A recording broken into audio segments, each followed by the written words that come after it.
Imagine you get $5 every week as allowance. Last year, that $5 bought you 5 slices of pizza. This year, the same $5 buys only 4 slices. Nothing changed about the pizza. Nothing changed about your allowance. But the price went up. That is inflation. In simple terms, inflation means prices rise over time. So each dollar buys a little less than before. Think of it like a small town with only 10 pizzas and 10 people. Each person has $1. If there are $10 in the whole town and 10 pizzas, each pizza might cost about $1. Now imagine someone prints more money and gives everyone extra dollars. Suddenly, there are $20 in the town, but still only 10 pizzas. The pizzas did not multiply. The money did. So each pizza now costs more. That is one way to think about inflation. More money chasing the same amount of goods. In the real United States economy, we do not just watch pizza prices. We watch thousands of prices: food, rent, gas, clothes, medical care, and more. The government measures this using something called the Consumer Price Index, or CPI. The CPI is like a giant shopping basket that represents what typical households buy. Every month, the Bureau of Labor Statistics checks how much that basket costs. If the basket costs more than last year, the CPI goes up. That increase is reported as the inflation rate. For example, if the basket cost $100 last year and now costs $103, inflation is about 3%. This matters because your paycheck is like your allowance. If your allowance stays the same, but pizza gets more expensive, you can buy less. If your paycheck stays the same, but rent, food, and gas get more expensive, your money does not stretch as far. Economists call this real wages. Real wages are your pay after adjusting for inflation. If your pay rises 3%, but prices rise 5%, your real wage actually fell. So inflation is not just a number on the news. It is a slow change in what your money can do. And it affects everyone, from kids with allowance to families paying bills. Since 2020, nominal wages in the United States have risen roughly 22 to 28%, depending on the measure. Over the same period, cumulative inflation has been around 21 to 26%.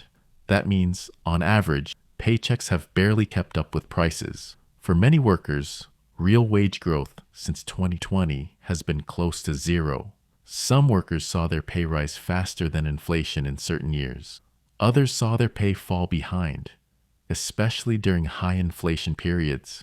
In 2022, inflation reached its highest level in decades, around 8 to 9%, then gradually cooled toward 2 to 3% in the following years.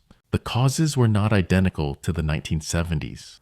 Recent inflation was driven by pandemic-related supply disruptions, strong consumer demand, energy price swings, and global events.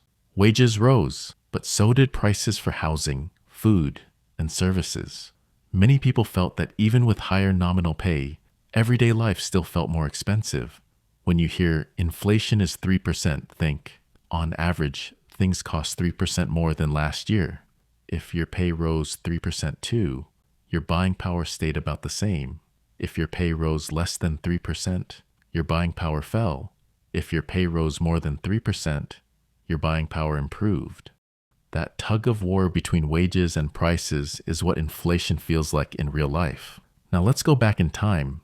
In the 1970s, the United States experienced much higher inflation than today. After the first oil shock in 1973, inflation rose above 12% in 1974.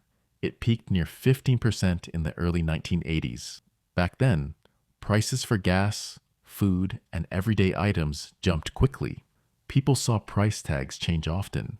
Wages also rose, but not always enough to keep up. Many households felt squeezed. The Federal Reserve, led by Paul Volcker, raised interest rates sharply to bring inflation down. That worked, but it also caused a painful recession and higher unemployment for a time. Today's inflation is different. The post-pandemic peak was 9.1% in mid-2022, the highest since 1981, while the 1980 cycle peaked near 14.8%. Inflation has cooled from its 2022 peak, but has not fully returned to the 2% goal. The key idea is the same in both periods. When prices rise faster than wages, people feel poorer even if their paycheck number is bigger. When wages rise faster than prices, people feel a bit more comfortable. Inflation is like a slow change in the rules of the money game. If your allowance does not grow as fast as pizza prices, you can buy less. If wages do not grow as fast as the CPI, your purchasing power shrinks. In the 1970s, inflation was very high and very visible. Today, inflation is lower, but it still affects how far each paycheck goes. The key idea is simple. Inflation is not just about numbers on a chart. It is about what your money can actually buy. When you hear inflation is 3%, think, on average, things cost 3% more than last year. If your pay rose 3% too, your buying power stayed about the same. If your pay rose less than 3%, your buying power fell. If your pay rose more than 3%, your buying power improved. That is the whole story in one sentence. Inflation measures how fast prices rise. Real wages measure how fast your ability to buy things changes. If you found this explanation helpful, tap the like button and subscribe for more simple breakdowns of money, business, and the economy.